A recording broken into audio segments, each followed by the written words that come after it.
Hi, happy Saturday, happy Christmas Eve. So welcome to my channel, welcome back to my channel. Thank you for joining me today.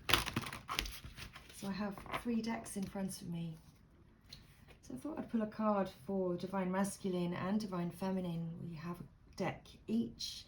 So for the Divine Masculine, we have the Gods and Titans Oracle.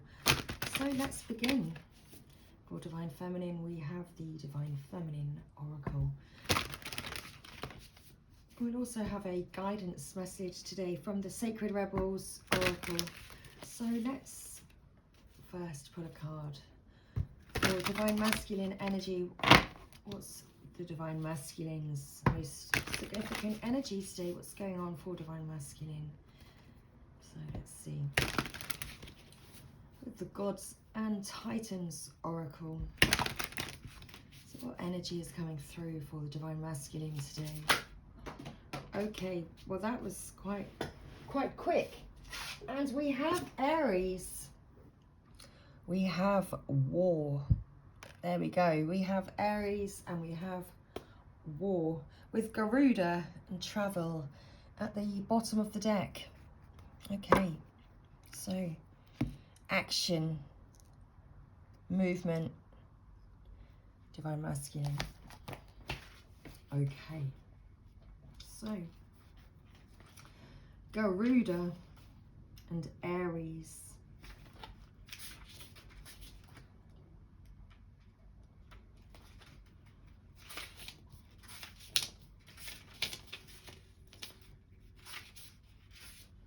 Okay, so the message.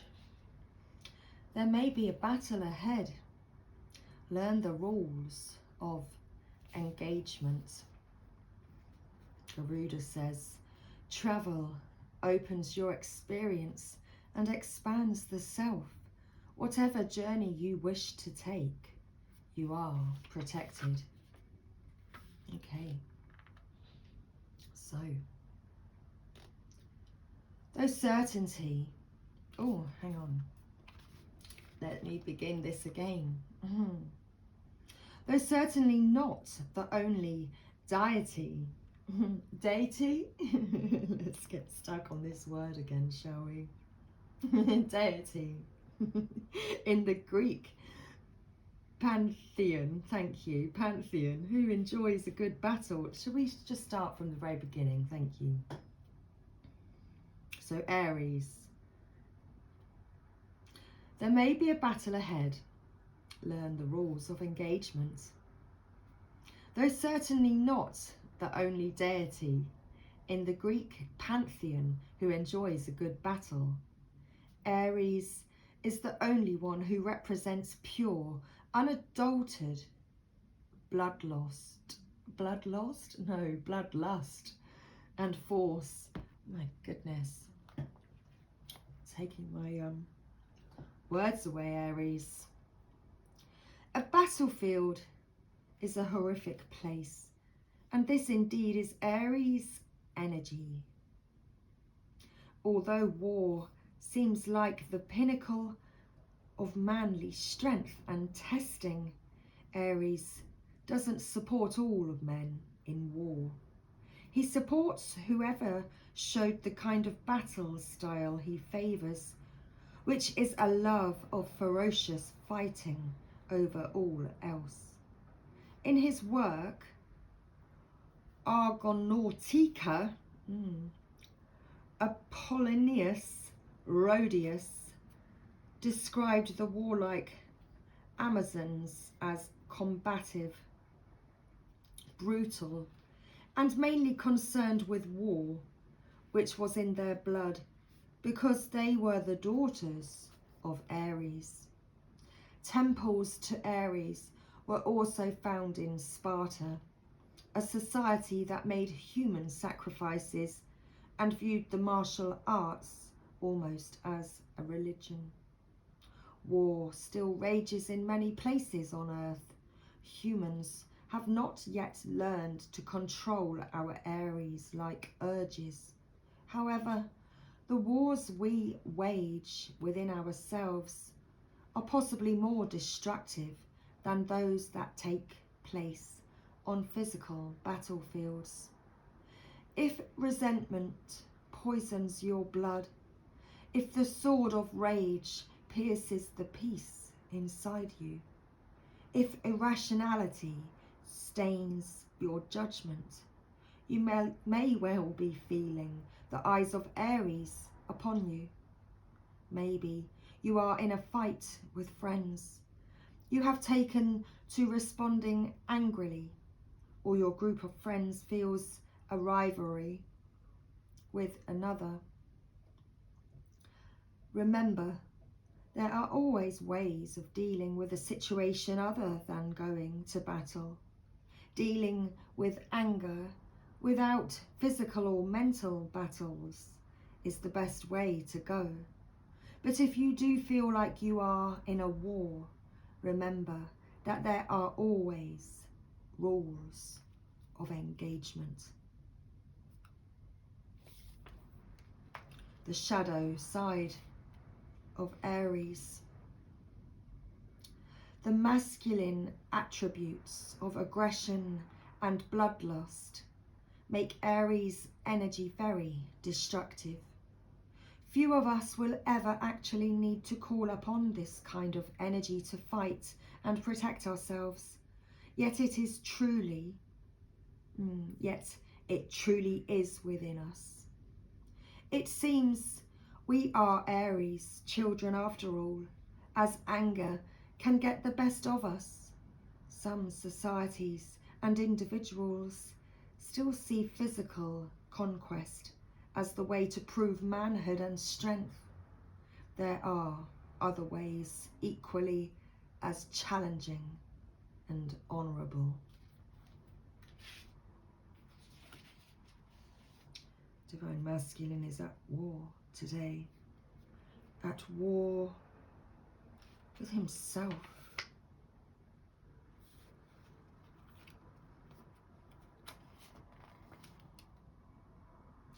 Travel opens your experience and expands the self.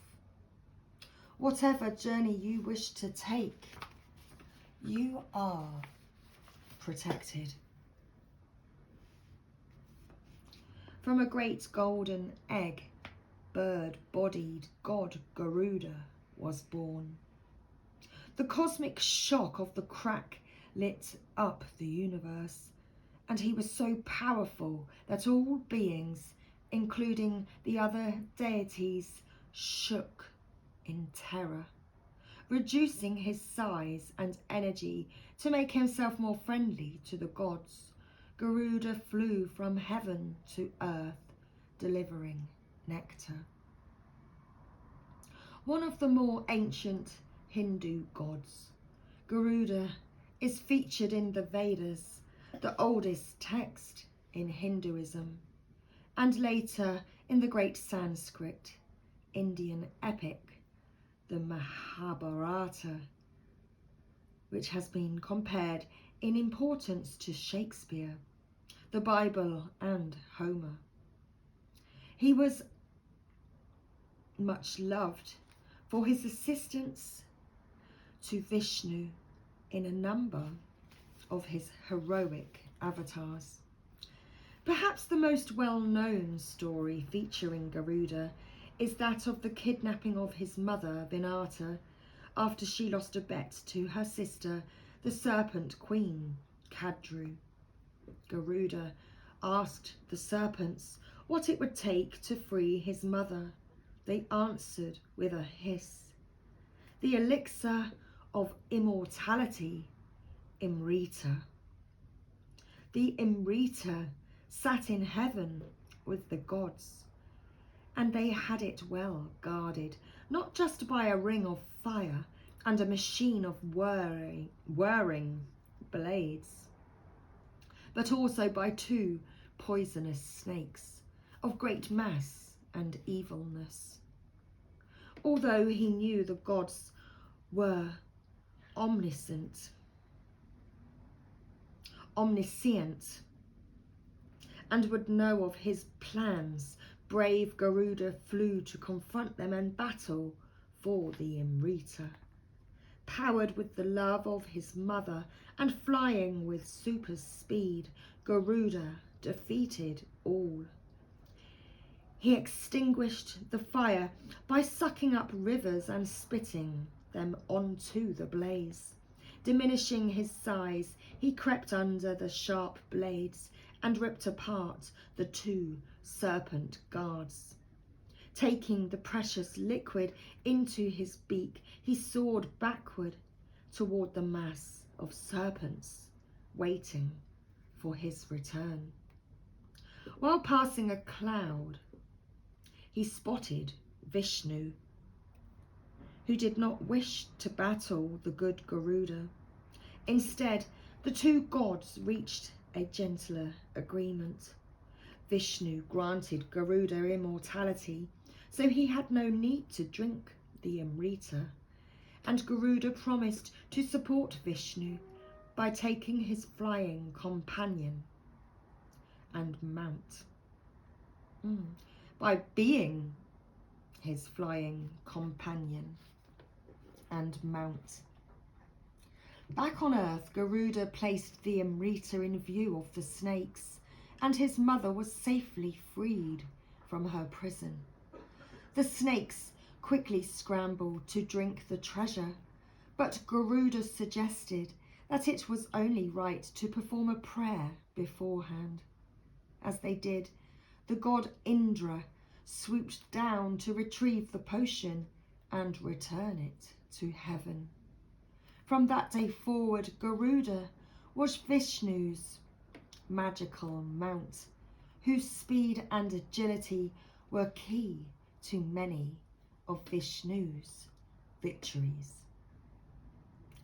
The idea of a bird going through fire and not only surviving but flourishing like the phoenix is part of Garuda's energy. Garuda is still a potent symbol of flight today. It is even the name of Indonesia's national airline. Thailand also uses Garuda as its symbol, but it is the Buddhist representation, which is a winged deity that can change itself into human form.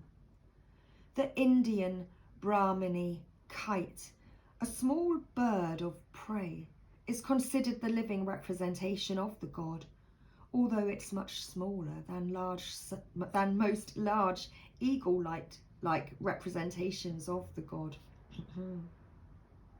Call upon Garuda when you are about to undertake a difficult journey or for protection while travelling.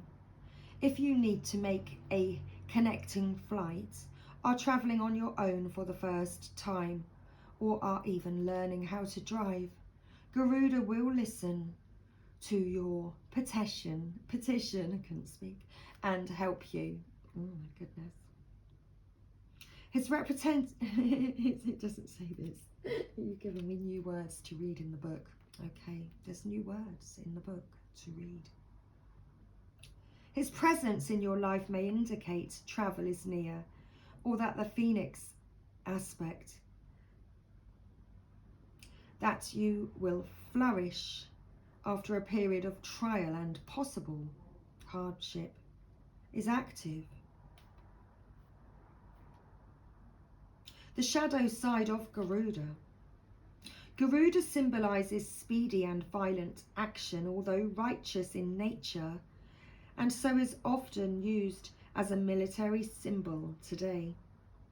Garuda poses the question whether force is always the best way, as he was able to negotiate with Vishnu instead of fighting him. Travelling, certainly one of the great joys of life, can open our perception and understanding of others, or it can contribute to indifference and inequality. Be mindful of how travel is a two-way experience and a true exchange. How can you respect those you visit?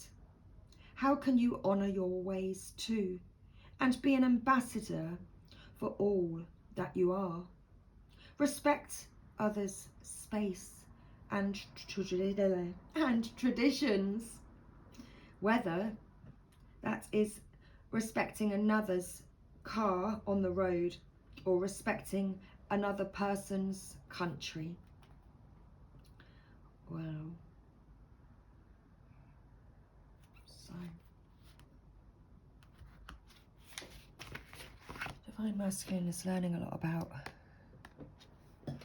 how to, well, we've got Thor as well, action. How to respond respectfully instead of with anger. Okay, interesting. So let's get a card for Divine Feminine with the Divine Feminine's Oracle. I can barely speak. Are we sure that it's okay to continue with this message today? Well, I promise you I've only been on orange juice. There is no champagne. No. Simply sparkling water, my darlings. Okay. Okay. Okay. Divine Feminine. What's your energy today? Let's find out with the Divine Feminine Oracle. What's going on for you today? Divine Feminine. So let's get a card for Divine Feminine. What would like to come through Divine Feminine? Okay. Oh, so we do have our card. And we have Myra Bay, the Saint of True Freedom. Love is what sets me free. I am married to my own soul. Okay. With the Goddess of Self-Knowledge, Sarasvati, at the bottom of the deck. The essence of who I am flows effortlessly into everything I create. Okay. So, oh, can you see we have the Mother of God, Mary of Nazareth, at the top of the deck. Interesting. There we go. So Divine Feminine, Myra Bay, and Sarasvati, the Saint of True Freedom and the Goddess of Self-Knowledge. Okay. So, page 84.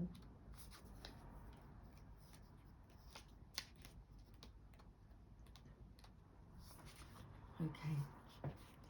Love is what sets me free. I am married to my own soul. Excuse me. With, let's find my other card. Sarasvati.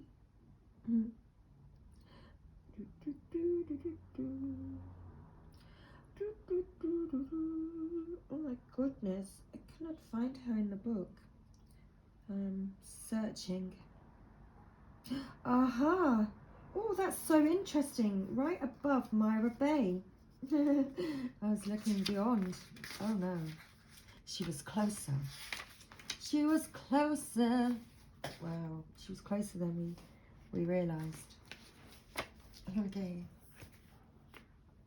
So Myra Bay embodies a love that lets us do what's right for our own lives, no matter what others might think. Myra Bay, or Mira, is a Bhakti poet and mystic from Rajasthan, India. She was born a princess in the late 15th century.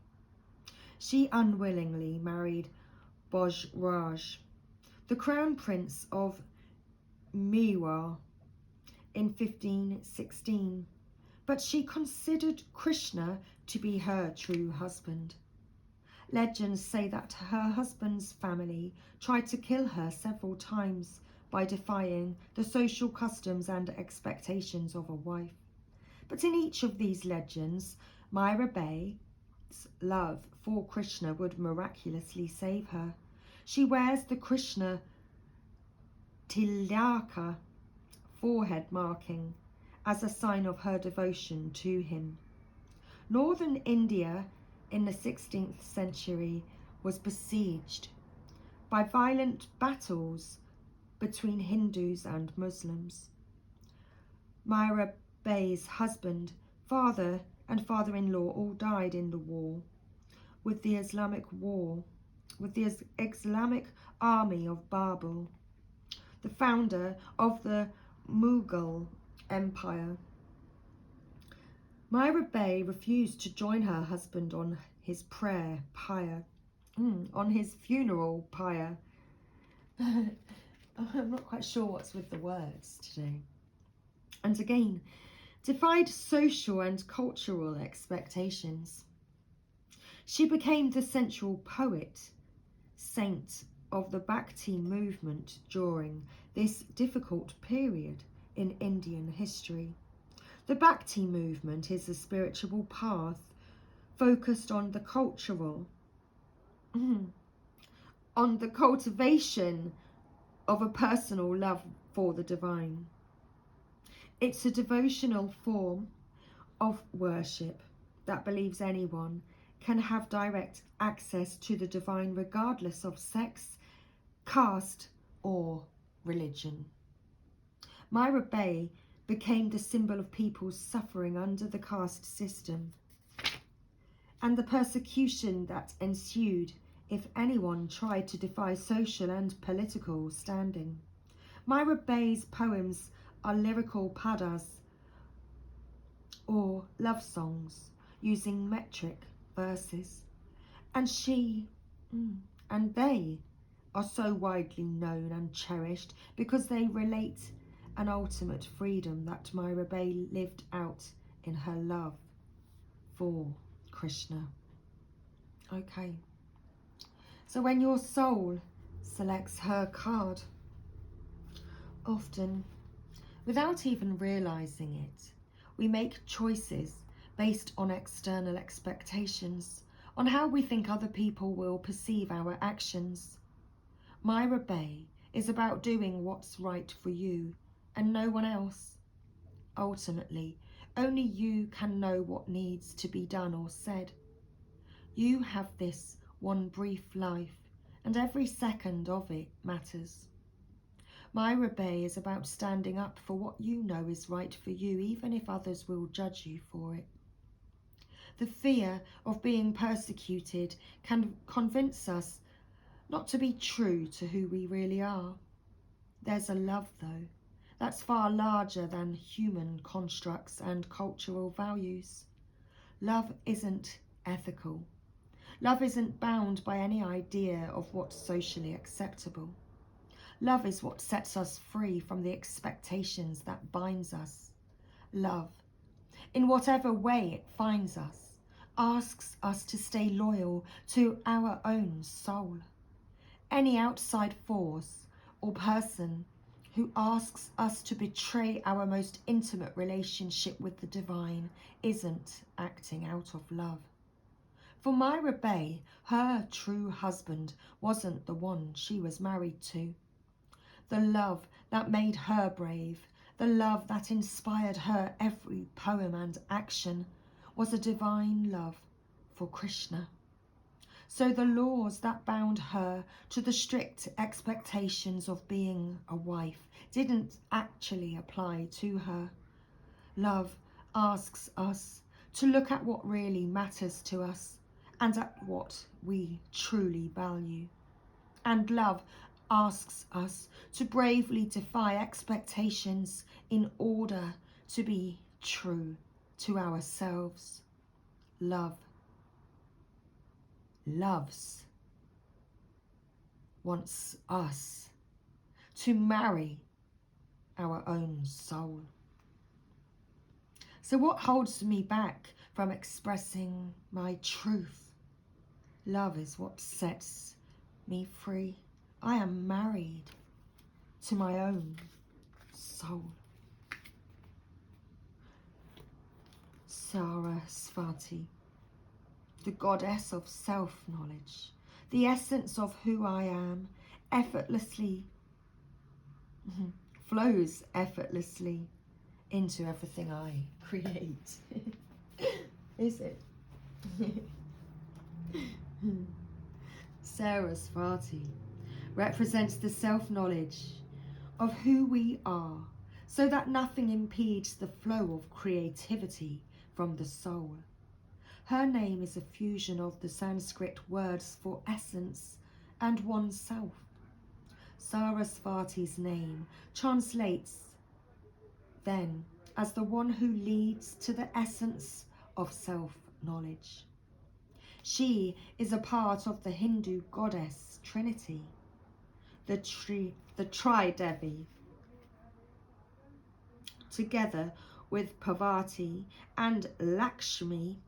All three goddesses help the trinity of Hindu gods, Brahma, Vishnu, and Shiva, to create, maintain, and regenerate the universe.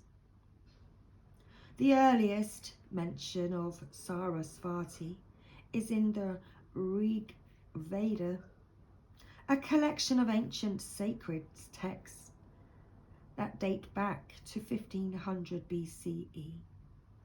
She is sometimes referred to as the mother of the Vedas and is understood to be the personification of knowledge. Students appeal to her for assistance on exams, and writers and artists pray to her to remove all the obstacles that keep them from being a clear conduit for the creativity that wants to come through them. She is considered to be a river goddess or a feminine deity with healing, flowing waters.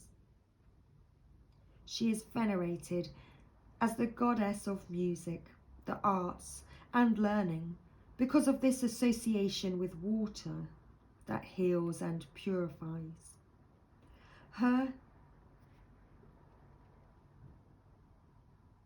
iconography, thank you, often associates her with a white lotus, symbolizing the purity of wisdom her energy brings. So when your soul selects her card, when we are aligned with the essence of who we are, then what needs to be communicated through us, whether with words or music or artwork, can flow. When our creativity feels blocked or stagnant, it isn't because the waters have dried up. We might fear this, but the truth is that our self-awareness is the key to unlocking our creative flow. When we take the time to return to the essence of who we really are and nurture that essence, we realign again with the river of expression that the soul generates. Sarasvati is the reminder that anything we create that purifies us in the process of making it is a blessing. Our art should be judged not on popularity, but on its power to transform us. Sarasvati is a call to return to the essence of our true self. The energy of her card is a change for more self-knowledge, more awareness of our own unique soul and what our needs are in this moment. She leads us back into that finely attuned space where we can express with ease and grace what the soul desires most to share. And that energy feels like a river moving through us. It heals, it liberates, and it inspires others to return to their essence as well. What is one word to describe the essence of my true soul? The essence of who I am flows effortlessly into everything that I create. Okay. Sacred Rebels. So joining our hearts together today, shall we? Okay, Spirit. Maybe it's insisted. Okay. So, let's find out what would like to come through with the Sacred Rebels guidance. Sacred Rebels Oracle even, thank you.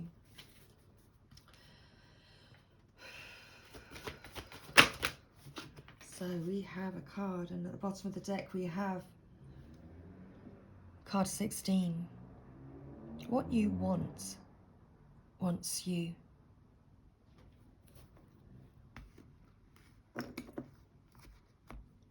Okay.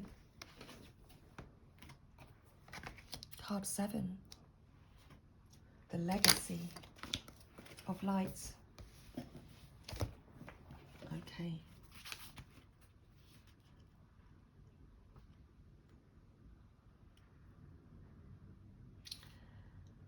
You are being asked to honour the legacy of light that is your sacred birthright. Take nourishment and support from those that have come before you. Your ancestral lines, not only in blood, but also in spirit. Perhaps these are the beings that have inspired and motivated you to live as a sacred rebel from your heart and with belief in yourself. The more you are nourished by this legacy of light from your past, the more you become a bearer of the legacy for those that will be supported by your light in the future. This is a sacred endowment from the great universal source of light to humanity. It is the light of wisdom, creativity, radical courage, love and respect that is passed down from the heart of each generation to the next. The legacy of light is your spiritual birthright to refine and shine your essence into the world, to be like a sun, radiant and unapologetic of your nature.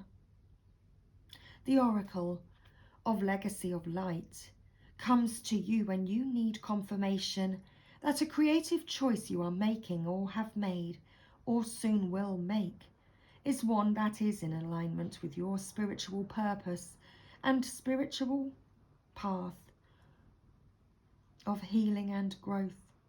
The legacy of light cannot be ignored without some detriment to your sense of well-being. If you were asking about a particular question and drew this card, then part of the answer to that question is that the issue at hand is one of utmost importance to your spiritual growth. Even if it seemed like a relatively insignificant question, the energy around this matter is relevant to your sacred birthright to shine. Perhaps you need to trust more, to know that all is well, no matter what appears to be, and to ask for help and believe that you deserve to receive it. The legacy of light also asks you to call on the unconditionally loving support that exists for you every day. This light will offer you all manner of assistance. To not call upon it is like starving because you believe you have no means to acquire food, whilst a feast lays before your eyes. If only you would partake of it. Perhaps you worry that you are asking too much of those who wish to assist you. However, this is a mistaken belief. Those beings of unconditional love who assist us spiritually each day need to shine just as we do. When they are embraced for their purpose to assist with the spiritual growth of humanity through unconditional love, they too become a part of the legacy of light, shining bright with love and helping to illuminate the world.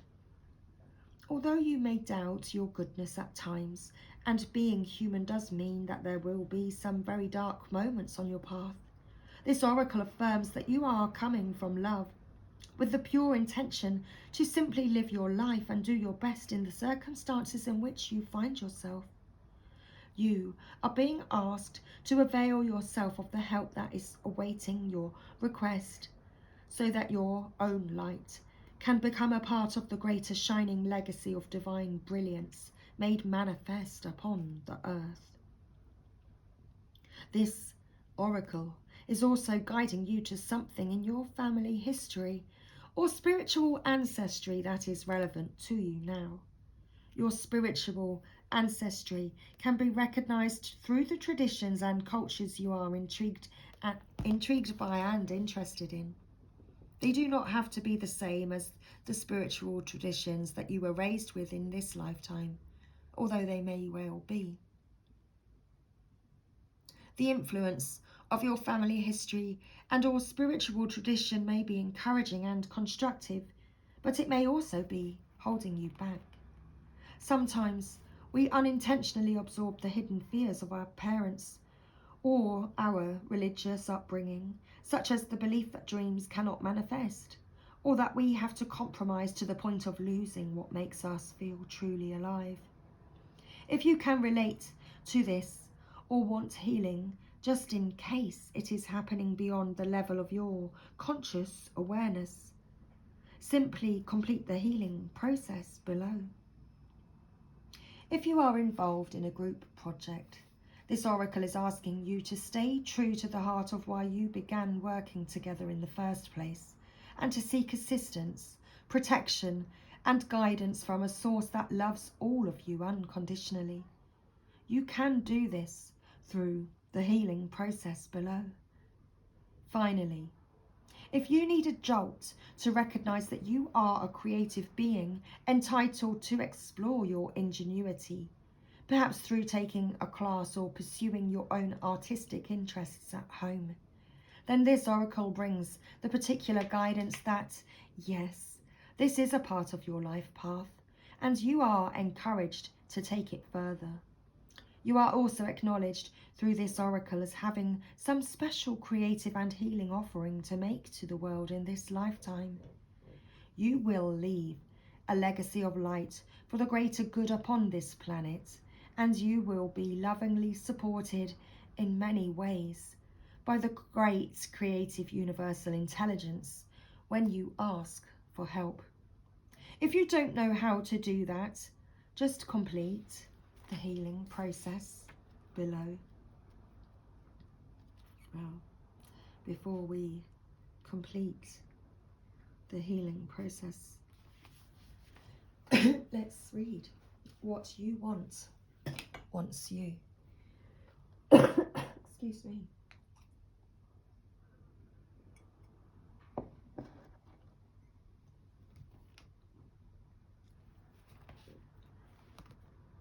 Do you dare to believe that what you want is also wanting you?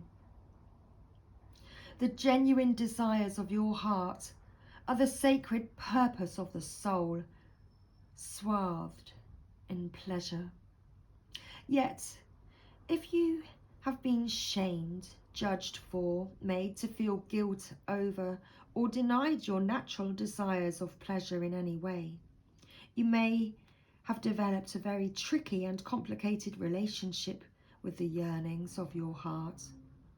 We often learn to distrust our own desires and come to believe that they are something to be overcome or avoided. We may even try to want second best, disbelieving that we are worthy of our first choice, of what we really want, genuinely want, and would fulfill us deeply. Perhaps we have conditioned ourselves to believe that getting what we want is for others, not us. This oracle comes with a healing message for you. First, trust in what you truly want, not the substitutions and make-dos. but what would truly bring a sense of passionate, playful purpose and fulfillment to your life. You might not know anything more than I want to sing, or I want to write, or I want to help animals, or I want to paint. Start with what you know and hold it in your heart as you do the healing process below. If you genuinely do not know what your heart wants, you will very much enjoy the process of exploring your desires by making gentle and persistent inquiries of yourself. Ask yourself what it is that truly moves you. Give this matter consistent attention without forcing a response. Your answers may come in a sudden flood or slowly over time. As you get to know your genuine desires and give yourself permission to feel and receive them, a genuine sequence is set in motion. From the depths of the universe, your desire hurtles its way towards you as the perfect manifestation. It is coming to you even now, manifesting itself as the best situation or relationship or circumstances to bring fulfillment to your heart, radiance to your life path, and a creative awakening. So don't give up. Keep dreaming of your fulfillment, but don't imagine it as always awaiting you in some distant future. Instead, play with what it will feel like to be so fulfilled right now. How will you feel different? Will you be more grateful, more peaceful and content, more confident, more trusting of your ability to create, and in the loving responsiveness of this wild universe? Cultivate those feelings.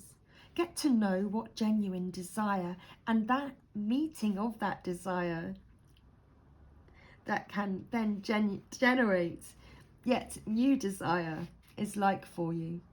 Give yourself permission to go there right now. Remember that if you have people in your life who are shutting you down, suggesting that what you want is not possible, or that you are aiming too high, then they need this healing too. Perhaps you can inspire them by giving yourself permission to heal. This will naturally open them to the idea that they could give themselves permission to know and fulfill their unique desires too. Whether someone chooses to be inspired by you or to be feared by your innate creative power, or to be fearful of your innate creative power, is completely up to them. This oracle brings you the message that whether you see it coming or not, your desire is already on its way to you. It is closer than you think, and soon you will be able to see it, touch it, feel it, and enjoy it. You will then become inspired for your next manifestation based on the true desires of your heart. Okay, so we have 2 healing processes to complete. So if you'd like to take part, then please say the following aloud. Through unconditional love, I am open to receiving the support, guidance, protection, and assistance that I need to manifest the legacy of light that shines through me now. I release any conscious or unconscious attachment to beliefs or relationship patterns that hold me back from fully shining my light in the world. I ask that my creative journey be aligned with my spiritual path and blessed for the greatest good. So be it. So now place your hands in prayer at your heart and close your eyes. Bow your head to your hands and imagine, sense, or perceive that a beautiful golden light pours down from the center of the universe into the top of your head.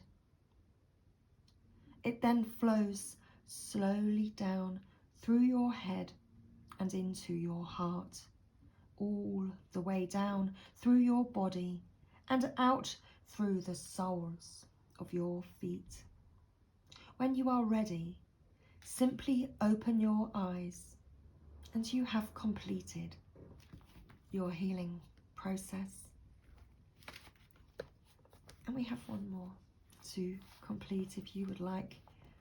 So repeat this statement 3 times with feeling. What I want wants me, and I am open, willing, and capable to receive it through unconditional love now. What I want wants me, and I am open, willing, and capable to receive it through unconditional love now. What I want wants me, and I am open, willing, and capable to receive it through unconditional love now. So that was our Christmas Eve message. I struggled to get my words out for a while, but yes, energy effortlessly flowed in the end. Interesting. So much love, everybody. Merry Christmas. Enjoy your day, and I shall catch up again very, very soon. So take care, everybody. See you soon. Bye for now.